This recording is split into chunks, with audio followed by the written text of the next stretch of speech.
At ang susunod pong mag-i-share ng kabutihan ng ating Yahweh Shaddai, tawagan na po natin ang patuloy na pinagpapala, Sister Ching Tubon. Purihin po natin, Panginoon, from Houston, Texas. Amen. Thank you, Lord. So mga kapatid, magandang hapon, magandang umaga, magandang gabi sa ating pong lahat na nandito ngayon sa Zoom platform at lahat ng mga nanonood o nakikisama sa atin sa Facebook Live. Ang topic po is Ask Big from God. Ang anchor na verse ko po dito is Mark 11 verse 24. Therefore, I tell you, whatever you ask in prayer, believe that you have received it, and it will be yours. Kaya nga sinasabi ko sa inyo, ang lahat ng bagay ng inyong idinadalangin at hinihingi ay magsimpalataya kayo na inyong tinanggap na at inyong kakamtin. Faith is the essential element in our relationship with God. Jesus said that if you have faith, you can command a mountain to jump into the sea. He also taught us that our prayers we must ask in Jesus' name and must be in accordance to God's will. Kung tayo nananalangin, laging nagtatapos ito na sa pangalan ni Jesus and in accordance to God's Yahweh El Shaddai's will. Kaya pag ako'y nananalangin, Lord, bless my heart desire, bless my prayers, bless my plans and decisions, that it is always be aligned and attuned and accord with the will of God, Yahweh El Shaddai, in Jesus' most holy name. Prayer is a great privilege for us, children of God. It is simply amazing that we come to God through Christ. So when God laid down His plan for our life, for all of us, He did not just give us enough that we need. Our God, Yahweh El Shaddai, is more than enough. God, yes. God wants us to have more than enough in our life. Siksik, liglig at nag-uumapaw pa. Hindi lang yung sapat na. Hindi lang tayo binibigyan ng Diyos ng sapat na para sa ngayon. So, ask big everything we want from God. Ask in spite the circumstances that we are facing. Kailan ang huli na tayo'y humingi ng napakalaking bagay sa Diyos? Maybe it's been so long, or perhaps you've never ever prayed for what seems impossible. Ako, lagi akong nananalangin sa Diyos. Talagang I'm asking big from God na magkaroon ng miracle healing, magkaroon ng healing ng mga relationships, magkaroon ng na ang cancer ay tuluyan ng mawala. Is that not a big grace from God na kanyang sinasagot? So if we are asking God for big things, is that not mean we're not demanding what we want from Him? Instead, we are expecting to give what we need. Alam ng Diyos kung anong kailangan natin. In-expect ko ng Diyos pagagalingin ako ng todo-todo upang patuloy akong maglingkod sa Kanya. Maglingkod kay Yahweh El Shaddai. So, meron akong ma-share na 4 ways to ask God for big things. Number 1, pray according to the scriptures. Ephesians 3:20 says, "Now to Him who is able to do far more abundantly beyond all that we ask or think according to the power that works in us." So, take some time to find in the Bible verses that apply our situation to apply to our situation and pray them. Halimbawa, sa Ephesians 4:19, medyo may kulang tayo sa mga pangailangan. Sabihin natin, God, supply all my needs because you said, and my God shall supply all my needs according to His riches and glory. At angkinin natin yon. Sabihin natin kay God na ito ay sinabi mo, Panginoon, kaya ito yung dinadasal ko ngayon. God, you said that you are my healer. Please heal me. Ganun mga kapatid. God, you said that you will never leave us nor forsake us. Don't leave us in this our situation that we are facing now. Alam mo, my favorite prayers ko doon sa Psalm, yung mga prayers ni David sa Psalm 4, 16, 23, 25, 27, 51, 91, 103, 116. Every morning, as much as possible, I pray for those things. Because nandito na yung acts, adoration, contrition, thanksgiving, and supplication. Complete yun. So talagang dinadasal ko yun. Nandun po lahat sa Bible. So yung some prayers ni David. So pray unshamedly. We may be afraid to pray unshamedly.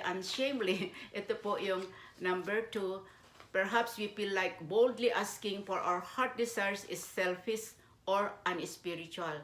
Medyo nahiya tayong humingi sa Diyos dahil ito ay makasarili kong hangad lang, Panginoon, or hindi magpapabuti sa akin. It is unspiritual. There's nothing unspiritual of praying God to help us, especially if we use in our mission or in sufferings, others' sufferings. Give me a miracle healing, Lord. God, I want in service to serve you always more than anything.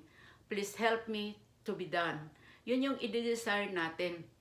Please make a way for my healing that I can serve you more and whatever things you want from God. I think for me, that is a big grace from God na aking hinihiling. You may think impossible, but nothing is impossible with God. Lagi natin po naririnig yan o nababasa sa Biblia. Nothing is impossible with God. All things are possible in God. But if that's not your will, please take that desire away. Kung hindi mo kalooban, Panginoon, huwag mong pahintulutan na mangyari sa akin. Dahil ako'y naniniwala at nagtitiwala sa iyo na kung yan ay hindi mo kalooban, ay hindi ko ikabubuti. Hindi kabubuti ng aking kaluluwa. Hindi ko yan papakinabangan. Dapat ganun po ang dasal natin. Number 3, pray specifically and constantly. When you ask big things from God, we committed to praying consistently and we ask God specifically. Be specific in our prayers and God can answer us specifically. Kung ano yung hingin po natin at alam ng Diyos na talagang ito ay para sa atin or ikabubuti natin at ating kaluluwa, and for His glory, ipagkakalob po sa atin mga kapatid. And if He does respond with a no to our prayer request, remember that you don't come up empty. You don't come up empty. Instead, as He gives us what need, we experience an opportunity to deepen our relationship with God. Yun po yung sinasabi ko. Pag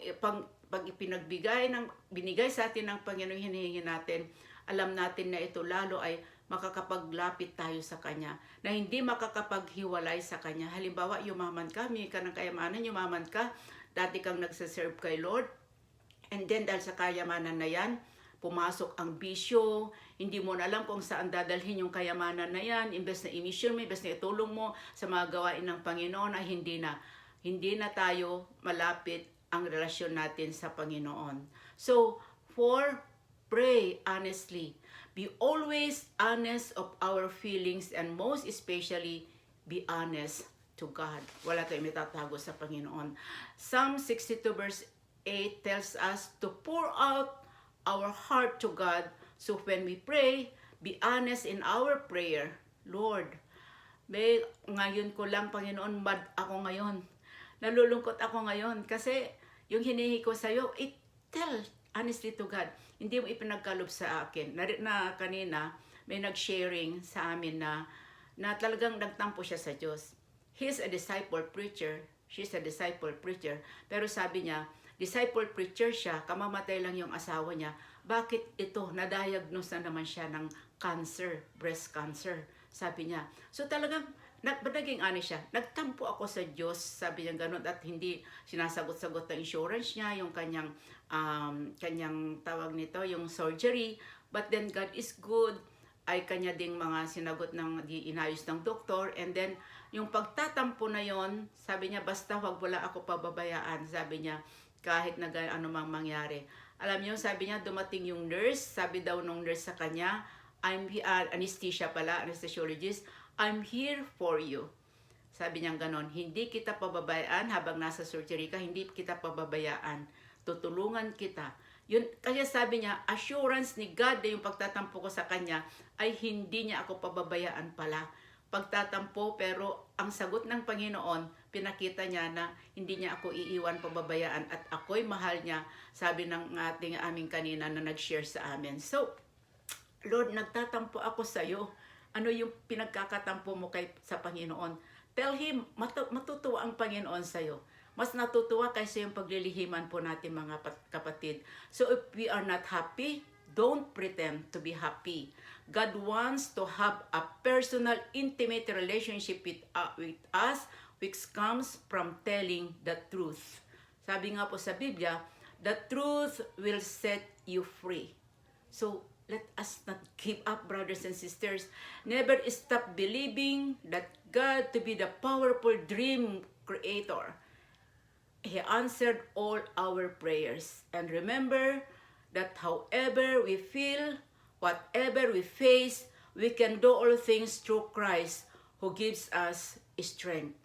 And that we can have that big things that we want to ask from God. Amen, brothers and sisters. Thank you very much. God bless us all. Amen, amen. Maraming pong salamat, Sister Ching. Salamat po sa inyong sharing. At naway patuloy kayong pagpalain.